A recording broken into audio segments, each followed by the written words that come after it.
Namo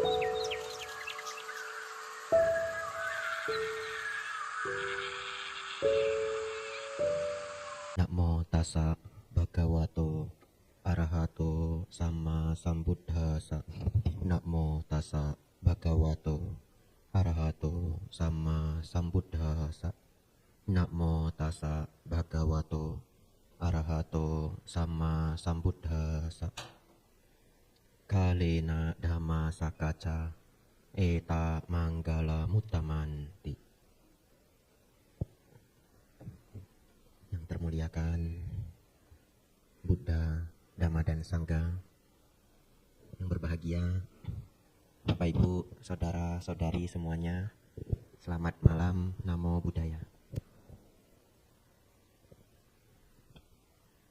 Bapak Ibu, saudara, tadi saya baru sadar kalau setahun sudah berlalu ya, karena tahun yang lalu saya berpuasa di sini. Tidak terasa setahun sudah lewat. Tadi saya mikir begini, dulu sering saya berikan pemahaman meditasi dari basic sekali setiap kali kita latihan meditasi bersama. Yang tidak terpikir saya, harusnya juga saya bawakan setidaknya 1-2 kali ketika Dhamma kelas. Karena komposisi orang yang hadir ketika Dhamma kelas dengan meditasi berbeda, betul ya? Ya. Yang sering datang Dhamma kelas belum tentu pernah datang kelas meditasi dan sebaliknya. Lalu saya mikir, dulu, sudah setahun dulunya ya. Saya benar-benar enggak merasa, dulu itu sudah setahun. Bapak Ibu Saudara,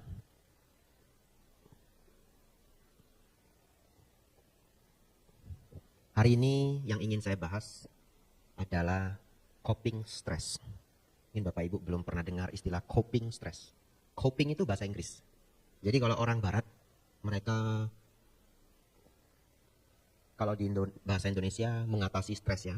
Mengatasi stres atau menghadapi stres. Ya, mengatasi stres itu paling tepat. Dalam bahasa Inggris mengatasi stres itu mereka punya istilah khusus. Namanya coping. Ya, jadi kalau Bapak Ibu ditanya orang barat, how do you cope with that? Wah, keren juga ya.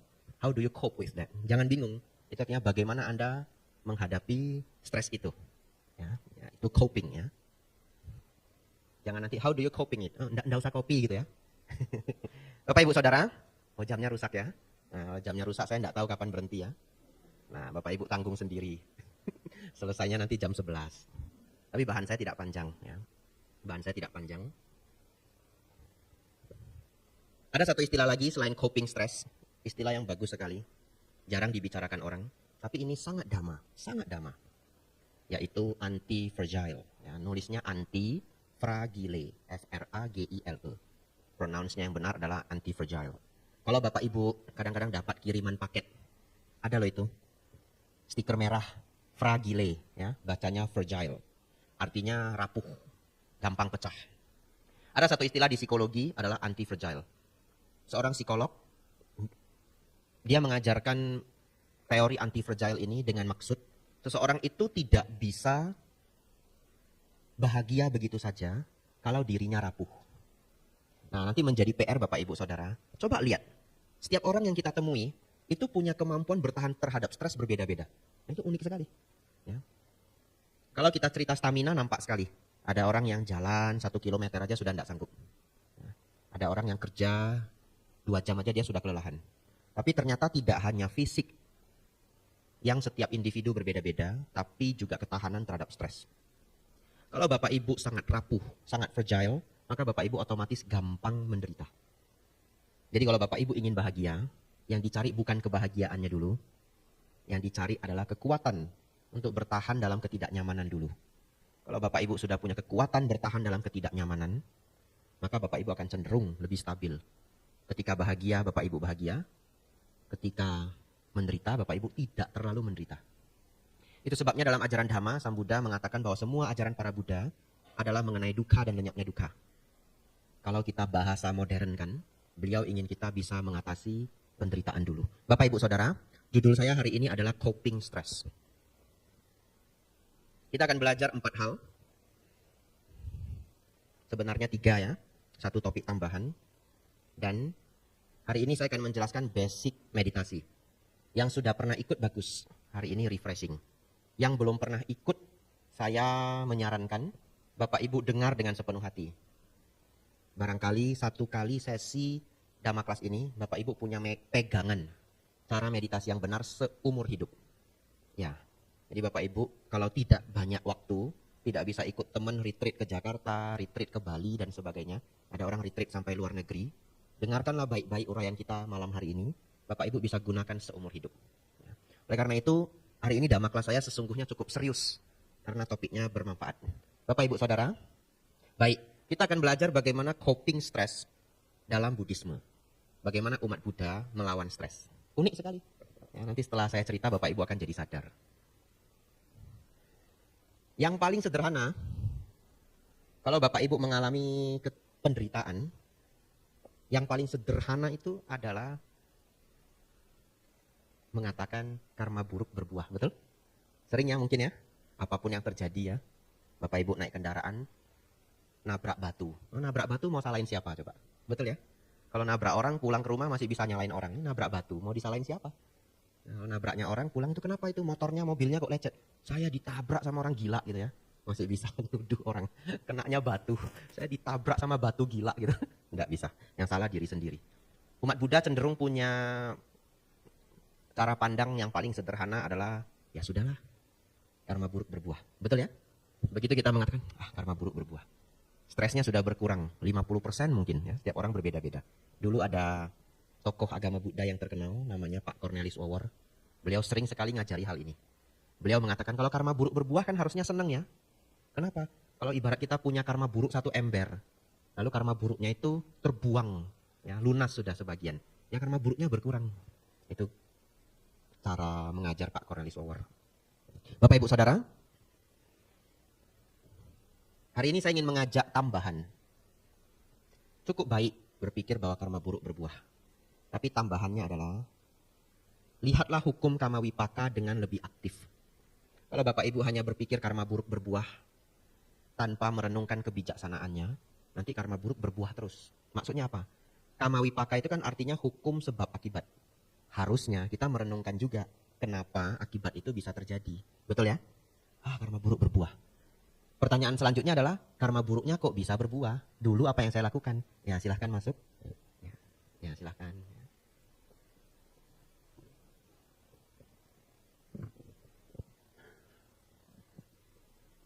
Biasa Dhamma kelas di Solo pulang dapat makanan ya. Cuma saya nggak dibagi biasanya.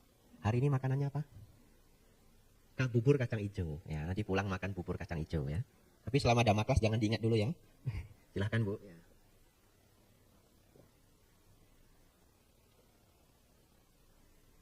Kemarin saya ngisi Patidana di Pekalongan. Belum pernah ke Pekalongan. Banyak sekali provinsi, undangannya masuk, saya belum pernah ke sana. Ya. Termasuk Pekalongan. Pas ke Pekalongan itu lewat daerah namanya Batang. Seumur hidup belum pernah ke Pekalongan, jadi juga belum pernah lewat daerah namanya Batang. Ternyata jadi daerah industri bagus sekali ya. Ada yang pernah lewat? Ya, yang belum nanti ke Pekalongan ya, beli batik ya. Banyak sekali yang jual kain rupanya. Ya, apalagi saya orang Sumatera, belum pernah lihat kota yang satu kota jualnya kain, itu belum pernah. Unik sekali. Kemudian berkunjung ke toko kain, berkunjung ke pabrik kain gitu. Jadi saya sekarang sudah tahu.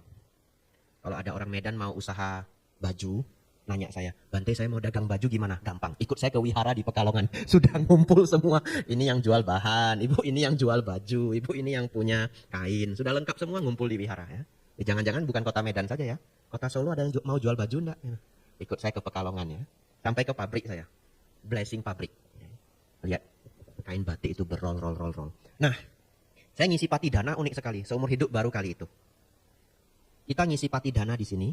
Jadi mereka membuat tempat duduk untuk tamu itu, untuk para upasaka upasika itu 2 tempat. Satu di tengah begini, satu lagi di sebelah kanan. Dan itu terlihat oleh kita. Yang di sini duduknya asana. Asana itu bantal yang biasa dipakai puja bakti. Yang sebelah kanan itu kursi. Kursi seperti ini. Tidak tahu kenapa. Yang sebelah kanan sudah disusun karena jauh. Kalau duduk melihat para biku kan lebih nyaman di depan ya. Kalau di sebelah kanan nggak nampak bikunya, cuma kedengaran suara. Jadi akhirnya yang sebelah kanan itu kursinya kosong semua. Kan itu acara Patidana ya. Jadi saya cerita, kalau di Solo, untuk para leluhur, biasanya kita susun meja di sebelah kiri toh. Masih ingat ya? Kemudian ada foto-foto bagus, kemudian ada buah dan sebagainya. Tapi tidak kepikiran. Bapak Ibu ngundang para leluhur kan tidak dikasih tempat duduk toh. Baru kali itulah di Pekalongan, mungkin leluhurnya duduk di sana semua. Lalu ketawa semua umat-umat yang mendengar. Selesai ceramah, masih belum ada yang berani duduk. Mungkin yang duduk para leluhur. Karena mereka tidak menyiapkan foto-foto seperti kita di Solo. Mereka membuat lilin. Ya, satu lilin, satu nama.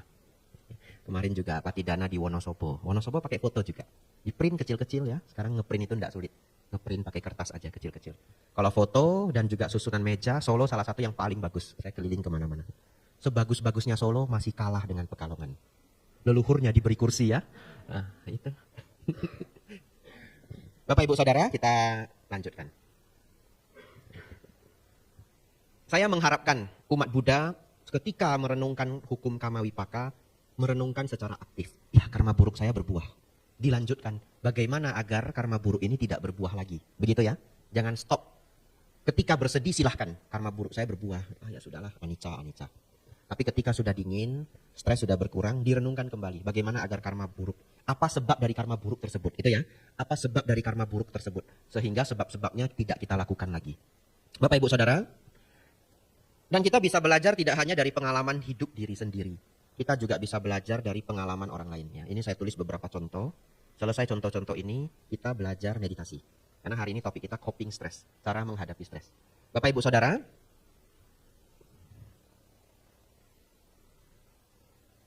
karena saya lahir di kota Medan, kriminalnya tinggi. Kriminalnya benar-benar tinggi. Ya. Akhir-akhir ini sampai keluarga saya, telepon saya cerita, malam-malam ini tidak berani sering keluar rumah. Banyak begal. Ya, saya diceritakan begitu. Bapak Ibu Saudara, saya ingin cerita beberapa pengalaman yang bisa kita petik. Kalau orang-orang yang mengalami ini, kita sebagai orang yang melihat, kita belajar dari pengalaman apa yang kita lihat, lalu kita jadikan pelajaran. Di sini salah satu bentuk dari memahami hukum sebab akibat secara aktif. Ketika saya ke India 5 tahun yang lalu, saya diberitahu oleh tour guide, kami melewati perbatasan dari India ke Nepal. Karena Sang Buddha lahir di Lumbini. Lumbini itu Nepal. Kalau dulu mungkin daerahnya tidak ada hukum garis negara, perbatasan negara. Dulu semua tempat India dan Nepal itu disebut Jambudipa. Walaupun setiap tempat dikuasai oleh raja-raja yang berbeda.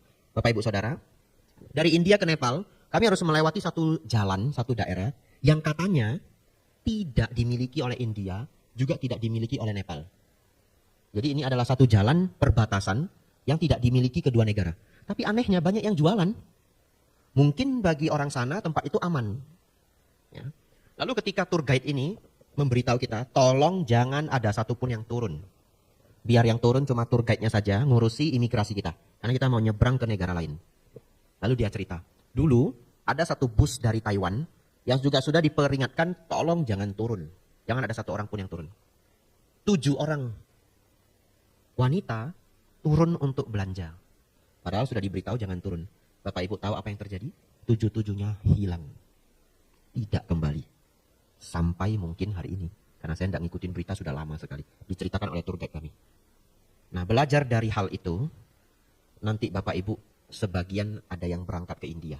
Ya, dari Wihara Dharma Sundara. Kalau diberitahu, daerah ini jangan turun. Tolong jangan turun ya. Tolong jangan turun. Inilah memahami hukum sebab akibat secara aktif. Ya.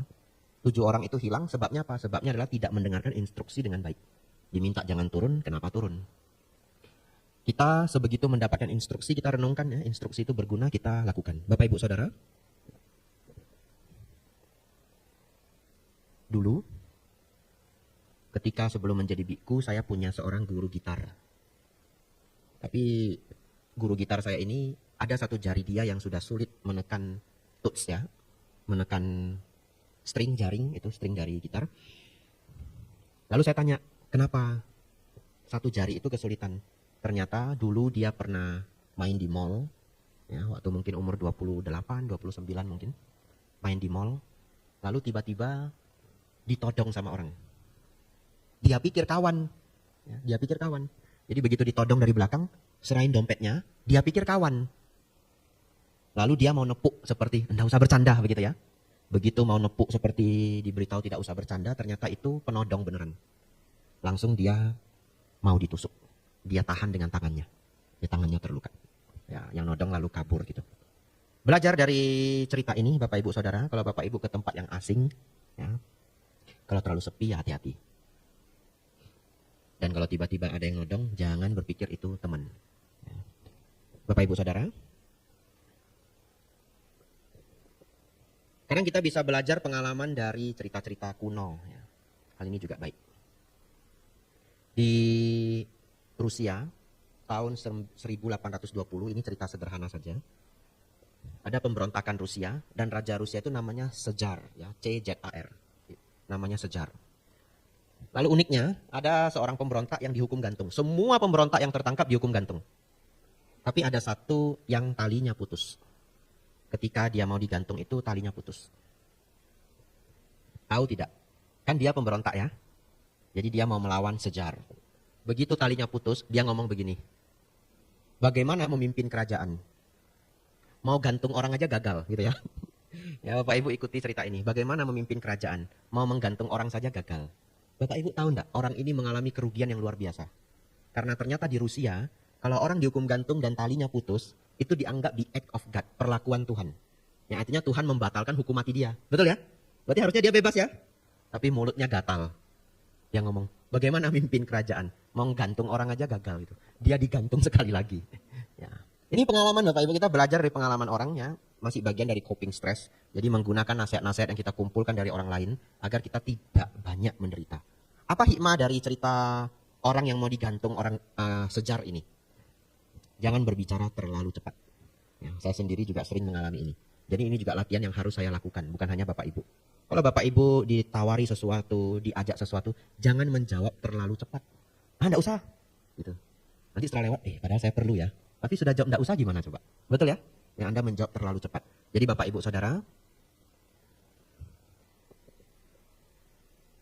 coping stress dalam Buddhis yang paling dasar biasanya dilakukan oleh kita umat Buddha adalah memahami hukum Kamawipaka. Selanjutnya Bapak Ibu, semoga Bapak Ibu masih kuat ya.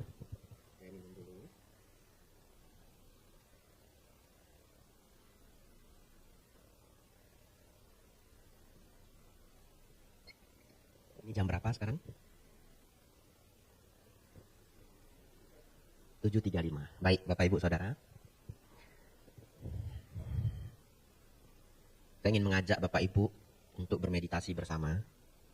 Bapak Ibu dengarkan instruksi ini dengan sangat baik. Ya. Yang mana kalau Bapak Ibu tidak pernah ikut retreat atau selama ini bingung ya meditasi itu ngapain, meditasi itu sebenarnya untuk apa dan sebagainya. Bapak Ibu berjuang untuk berkonsentrasi. Saya akan memberikan penjelasan Anapanasati yang lengkap, meditasi nafas. Setelah itu nanti kita meditasi bersama 15 menit. Setelah itu Bapak Ibu akan punya pegangan, oh meditasi seperti ini. Meditasi adalah salah satu latihan agar Bapak Ibu punya kemampuan anti-fragile, tidak rapuh. Nanti kita belajar bagaimana menggunakannya.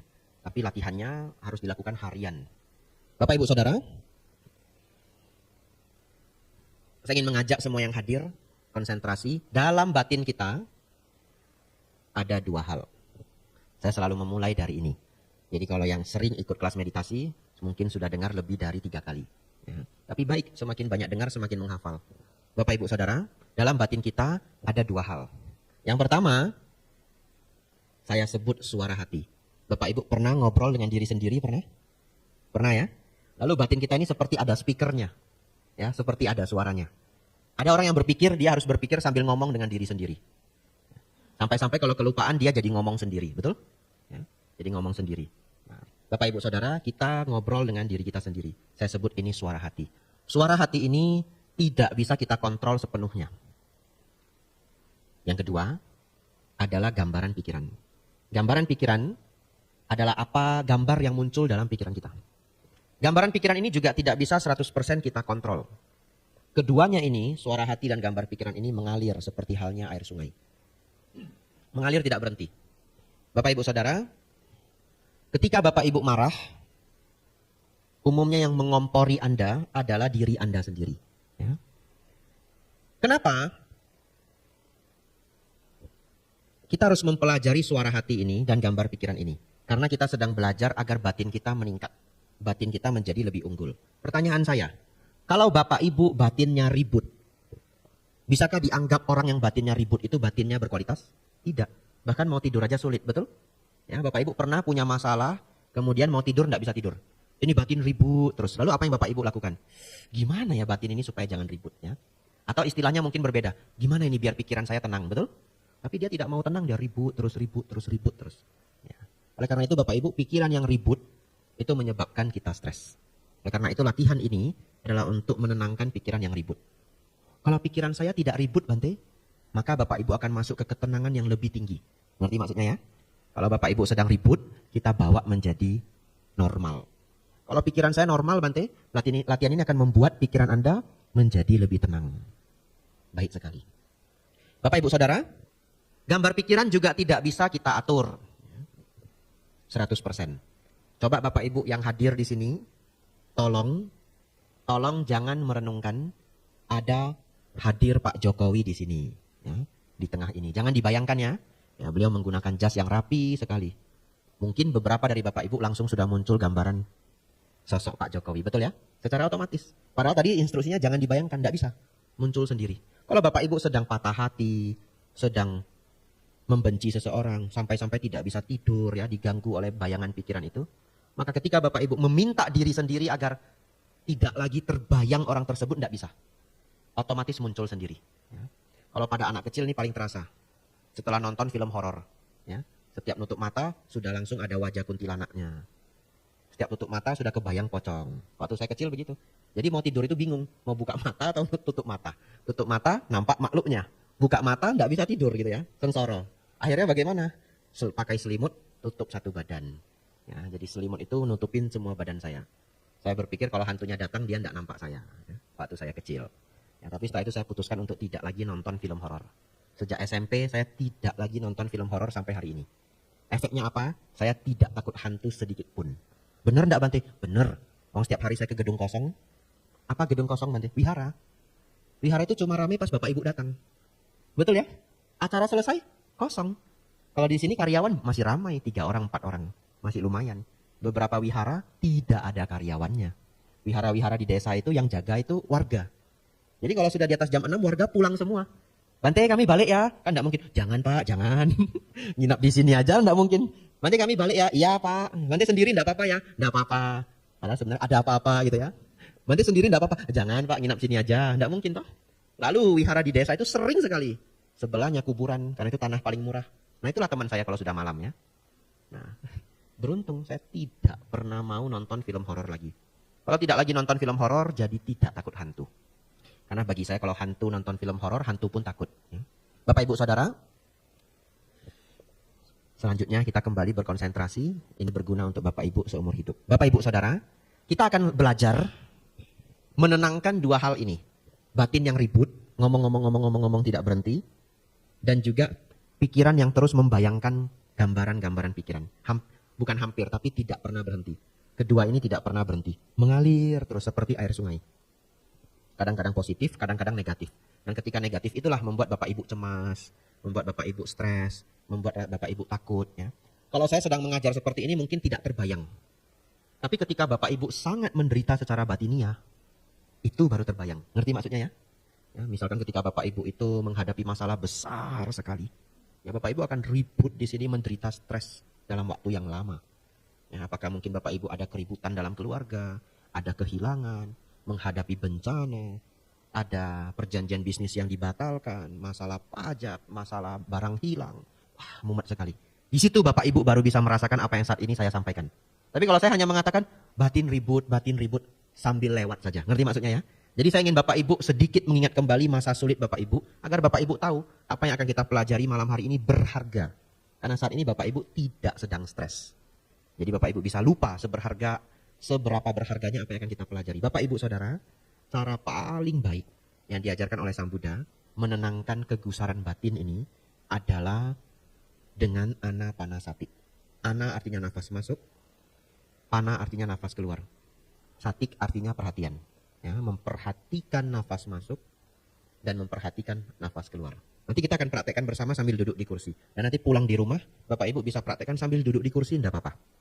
Ada beberapa detail ya yang sangat berharga untuk Bapak Ibu ketahui. Yang pertama, apalagi untuk Bapak Ibu yang sudah sering meditasi atau ikut pelajaran meditasi. Ini secret sauce. Ya, secret sauce itu artinya saus rahasia. Itu istilah idiom bahasa Inggris yang artinya ini sedikit hal yang sangat penting, secret sauce. Bapak Ibu Saudara, di luar sana para guru meditasi sewajarnya mengajarkan kita berfokus pada nafas masuk, nafas keluar. Nafas masuk, nafas keluar. Dan umumnya pikiran akan mengembara, betul? Ya. Kalau ketika pikiran mengembara, Bapak Ibu tidak sedang fokus pada nafas. Tapi ketika Bapak Ibu fokus pada nafas, pikiran tidak mengembara. Lalu pertanyaannya, apakah ketika Bapak Ibu bermeditasi, nafas masuk, nafas keluar, pikiran sering mengembara atau jarang? Umumnya sering. Umumnya sering. Sampai-sampai ada beberapa orang yang berpikir, Bante, saya tidak bisa meditasi. Kenapa? Pikiran saya mengembara terus.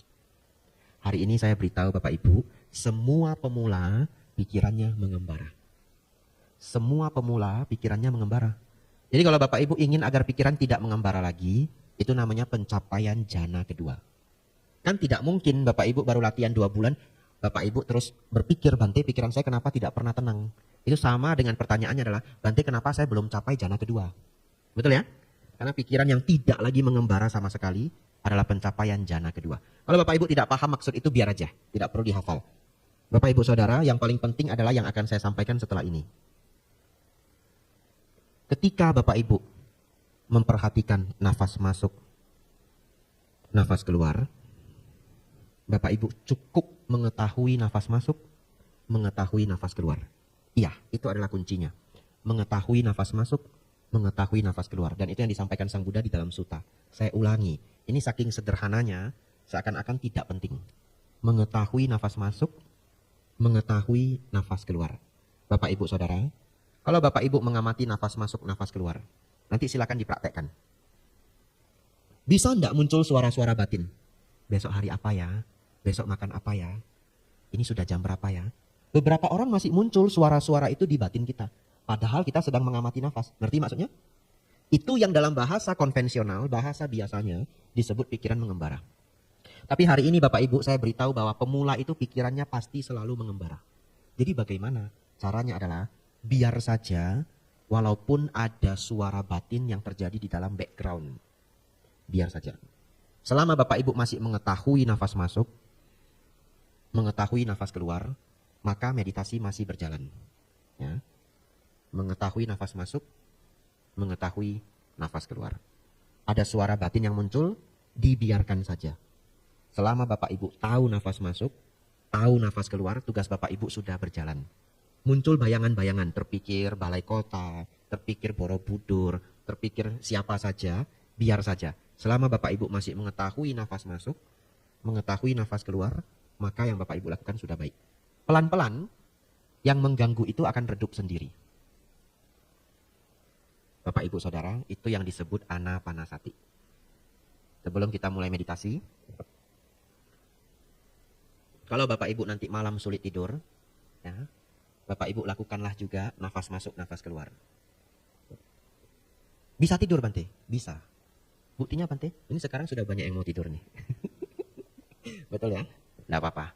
Hari ini pelajaran saya cukup berat, ya, cukup teoritis. Saya tidak membawa banyak cerita atau guyonan hari ini. Tapi kalau Bapak Ibu ikuti dengan baik, akan menjadi bekal seumur hidup. Bapak Ibu duduk di rumah. Mengetahui nafas masuk. Mengetahui nafas keluar. Itu saja tugasnya. Bahkan mengetahui nafas masuk, nafas keluar itu tidak usah diucapkan. Kalau Bapak Ibu nafas masuk, ya otomatis badan itu tahu kalau nafas masuk. Betul? Ya, itu saja tugasnya.